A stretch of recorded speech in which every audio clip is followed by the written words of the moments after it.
ini begitu ceria saya lihat. Memang ini kedua saya hadir. Selasa lalu saya hadir duduk di sini. Dan ini diminta oleh Pak Terigan ini sebagai pembicara. Saya bukan pendeta, saya dosen. Saya dibaptis dulu tahun 64 di Kemenjage. Yang awalnya saya tidak malu mengatakan saya datang dari sana, saya tak mengucap. Sekarang pun saya tahu ucapan ini belum lengkap. Tapi guru saya Hiskia Ketaru, guru bahasa Inggris, tahu dikejar-kejar saya, ngapain kau ke sana? Ditariknya saya, maka dibimbingnya saya belajar. Ada 8 orang kan di toko BM Kemenjage. Maka disitulah saya belajar dibaptis 28 Februari 1964 oleh pendeta Pesteku. Jadi saya di sini adalah karena dosen saya, abang saya Hiskia Ketaru berdua yang beberapa tahun lalu sudah meninggalkan kita. Saya berterima kasih karena beliau lah maka saya kenal Yesus sang penyelamat. Bahasan kita pada pagi yang indah ini diambil dari Matius 5 ayat 37. Jika iya, hendaklah kamu katakan iya, dan jika tidak, hendaklah kamu katakan tidak. Apa yang lebih dari itu berasal dari jahat. Kata ini sungguh simpel. Banyak kita mengatakan, aku terus terang saja, di uwe-uwe, di dalam. Banyak kita mengatakan seperti itu. Dan tadi Pak Terigan juga mengatakan orang Kristen tak boleh berbohong. Tapi mengapa kalau kita simak secara cermat, apakah semudah itu? Tadi kepada Pak Tobi sempat satu andingan-andingan. Seorang ibu sedang menjemur kain. Kemudian saya lihat ada orang yang mengambil kain itu. Ketika ibu keluar rumah, dilihatnya kain itu tak ada. Maka ditanyalah kiri kanan, siapa tadi mengambil kain itu? Sebagai orang Kristen yang saya tahu, Sianu. Saya lihat tadi.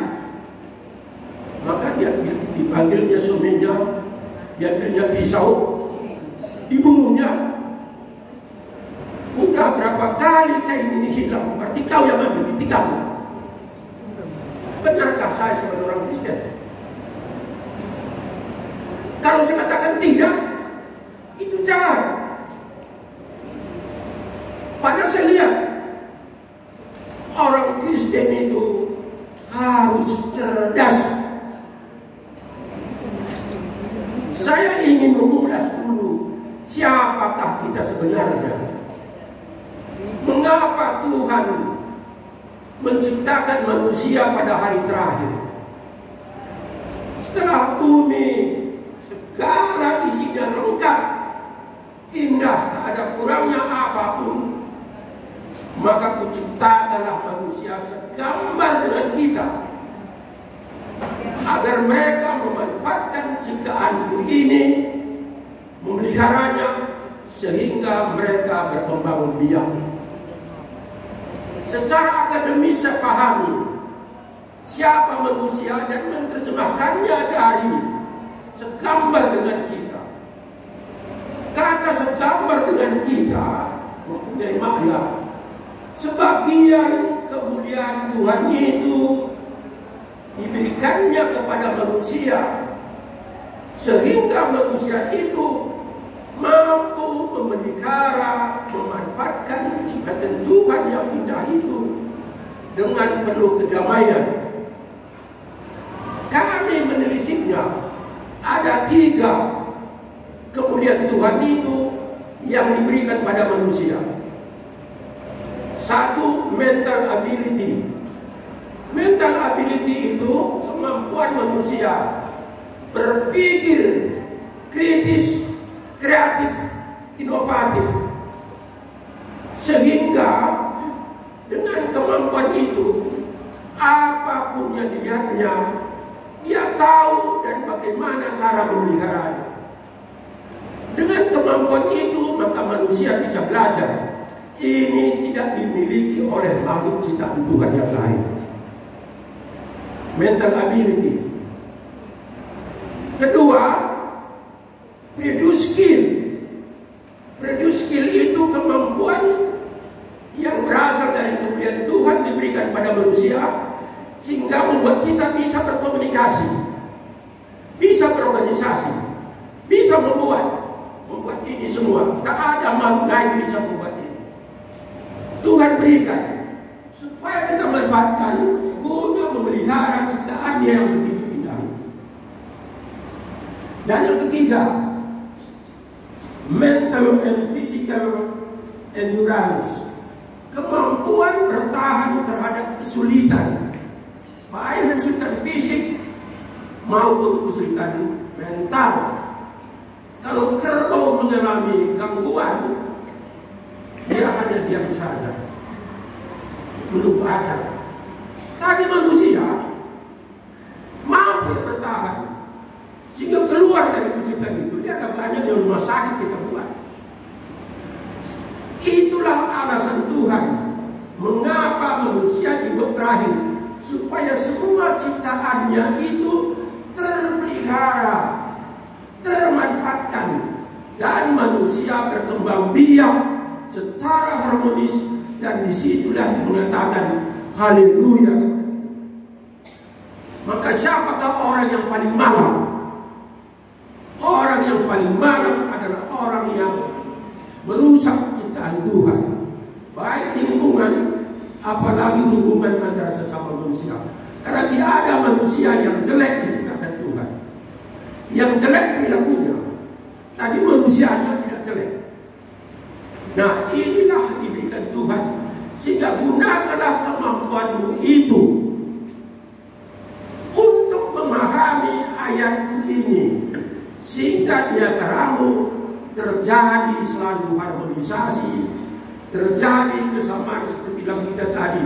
Betapa indahnya orang seiman itu hidup dalam kesatuan. Ini yang Tuhan inginkan. Jadi seorang Kristen tidak boleh berbeda-beda, dia lebih benar dari yang lain. Nah, tadi saya buat contoh, jemuran hilang. Jadi bagaimana kita mengatakannya? Kalau kita akan tidak tahu, berbohong. Kalau katakan terjadi pertengkaran, mungkin kalau kita katakan saya tidak tahu, si ibu yang punya jemuran tadi, biarlah, dia bisa maafkan. Tapi kalau kita kasih tahu, dibunuhnya. Tapi kita harus kasih tahu, manusia itu, ciptaan Tuhan itu, orang yang berakhlak itu, maka gunakan logika kita untuk mencari jalan terbaik. Kalau kita katakan, siapa tadi mencurigai saya ini? Begini Bu, Ibu kan tahu wilayah kita ini tidak aman. Ketika Ibu menjemur, kalau tak dijaga pasti hilang. Maka lain kali hati-hati, tak mungkin kita kendalikan itu. Oh iya ya, terima kasih dan sehatnya. Selesai persoalan, kita tidak bohong. Yang terjadi pertengkaran. Kebijakan itu diperlukan bagi seorang Kristen. Orang Kristen jangan pernah bikin kegaduhan. Di sini dikatakan sakit.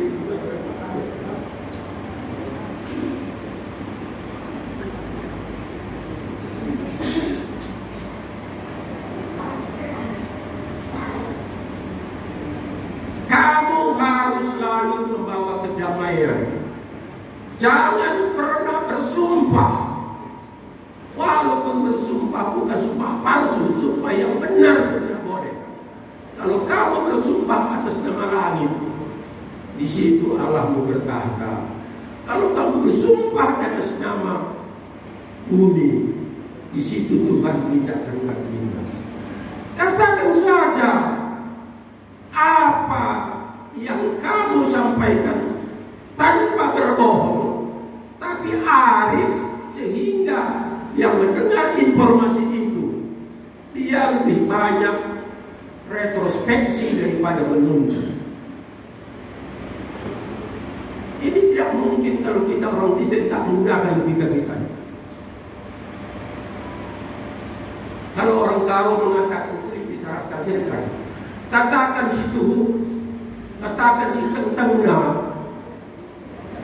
lagu situ, itu kita tafsirkan dalam arti yang salah. Katakan si tengah, katakanlah dengan cara yang benar, sehingga yang mendengar itu tidak emosi, tapi mampu dia memahami apa kekurangan yang dibuatnya, sehingga dia malah mengatakan terima kasih telah menggunakan saya seperti ini. Bukan mengatakan apa yang dia enak dia dengar, tapi kita sering tidak arif. Saya mengatakan kata-kata itu sungguh arif bijaksana. Nah, coba kalian lihat dulu sekarang. Mengapa kita selalu menjadikan diri kita sebagai sentral? Saya mengamati dari perilaku kita, termasuk kita yang sudah memahami, ada 5 level posisi kita. Firman Tuhan yang disampaikan Yesus ini adalah karena dia selalu dikerumuni orang, karena dia telah membuat berbagai tanda mujizat, dan dia memberikan khotbah-khotbah, ajaran-ajaran, sehingga kemana pun dia dikerumuni orang. Maka pada satu saat di dekat bukit, dia memberikan pengajaran yang tuntas seperti ini, termasuk salah satu tadi mengatakan katakan dia jika dia ada 107 saya amati berupa larangan, berupa ajakan, dan berupa pesan untuk kita pedomani sebagai orang yang beriman. Tapi apa yang terjadi? Mestinya orang beriman, posisi kita beda. Coba lihat ya, di mana kamu sekarang semua? Posisi pertama, dia hidup sebagai penyakit masyarakat. Siapa itu? Penjual narkoba, perampok, pencuri, pemerkosa. Tidak sedikit orangnya, termasuk orang Kristen ada di dalam. Itu level pertama. Level kedua, dia hidup bukan sebagai penyakit masyarakat, tapi beban masyarakat. Peminta-minta, pengemis, pemalas, pemabok. Level ketiga, dia bukan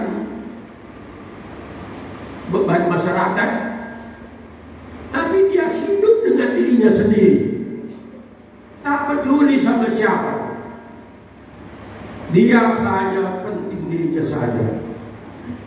Yang keempat, dia hidup bermasyarakat, tetapi pasif, di ujung-ujung, di ending-ending, baru bersedia berkontribusi.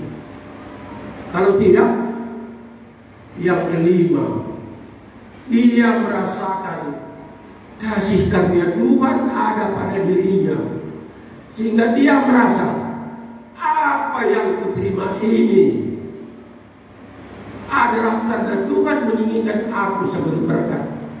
Itulah yang dibuat oleh materi. Kita ini yang mana ini? Tolong katakan iya jika memang iya, katakan tidak kalau memang tidak. Ini satu pelajaran yang sangat luar biasa. Dan kalau dalam lagu GBKP ada nomor 76, ku ukuri melakuku katanya, dosa narinya keindahan, mau tertuang wari-wari, laku berbunga kempe. kita sudah lansia. Berapa lama lagi kita merasa waktu cukup untuk kita berubah, waktu untuk kita menciptakan perdamaian, baik dalam lingkungan keluarga kita maupun di luar. Dengan mengatakan iya, tadi ada contoh, datang orang ke rumah, mak datang tamu, siapa? Siapa? Katakan mama mereka di rumah. Rupanya anaknya itu ada Tuhan. Kata mama tadi dia di dapur, katanya bilang mama tadi di rumah, katanya. Kata mama tadi dia di dapur, tapi kan bilang mama tadi di rumah. Mengapa kita seperti itu? Berarti kita banyak menabur kesalahan sehingga kita bertemu tak berani. Itulah yang Tuhan tak inginkan. Jadi karena dibatasi hanya dengan jawab nanti bahwa mengenai iya atau tidak, kita tidak boleh hanya sebatas melihat deterlik. Karena manusia yang arif selalu mikirkan dalam apapun yang dikatakan, apapun yang dikerjakan. Pertama, perlukah itu? Perlu. Benarkah itu? Benar. Apa akibatnya kalau dikatakan seperti itu? Kalau kita tahu risikonya besar akibat perbuatan kita, sampaikanlah dengan arif. Bagaimana arif itu? Tadi sudah sebut satu contoh tentang jemuran itu. Kita tidak berbohong. Kalau kamu menjemur di sini, udah pengalaman panjang kita, kapan pun akan hilang. Kita tidak berbohong. Oleh karena itu, lain kali jaga. Jangan biarkan seperti itu. Katakan begitulah cara kita memahami. Karena Yesus ingin kita membawa kedamaian. Kalau hanya karena iya dan iya, tidak dan tidak, dan terjadi perubahan darah. Apa kata Yesus seperti itu? Kamu tidak arif. Kamu tidak menggunakan 3 pengetahuan yang diberikan tadi. Katanya apa? Mental ability, produce skill, dan physical and mental endurance. Harus digunakan. Itu makanya orang Kristen tidak boleh bodoh. Orang Kristen tidak boleh tidak nalar. Belajar, belajar, belajar. Karena kita diminta Tuhan, kita dilahirkan Tuhan bukan untuk diri kita, tetapi untuk menyelamatkan, memelihara ciptaan Tuhan, sehingga kemuliaannya tergambar, tercermin selalu dalam alam sekitar kita. Coba lihat betapa sekarang. Pada waktu uskup datang ke Jakarta, lihat matahari itu bersinar untuk siapa katanya? Untuk dia? Tidak, matahari itu bersinar untuk alam semesta. Pohon mangga itu berbuah untuk siapa? Untuk dia. Tidak untuk makhluk-makhluk yang ada sekitar. Laut itu memelihara ikan banyak untuk siapa? Untuk dia. Untuk kita semua. Kita pun dilahirkan Tuhan bukan untuk kita, tapi untuk memelihara semua ciptaan Tuhan. Siapa itu? Lingkungan, termasuk manusia itu sendiri. Maka saya sebagai dosen, saya mengaku di sini. Habis-habisan saya mengajar. Karena untuk itulah saya diberi Tuhan dosen. Sehingga siapapun yang saya ajar pernah mengatakan saya bangga Bapak itu. Dengan terlepas kekurangannya, saya tidak pernah melihat berapa aku dapat. Karena saya yakin Tuhan akan memberikan kalau kita ikhlas melakukan firman-Nya bagi kemaslahatan semua ciptaan Tuhan. Kita dilahirkan bukan untuk kita.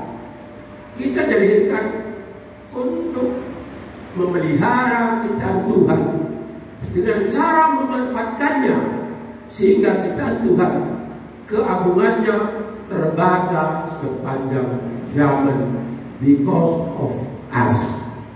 Saya rasa begitu Pak, teringatnya kita ada jawab ya. Pak ketika tanya semenit. Terima kasih.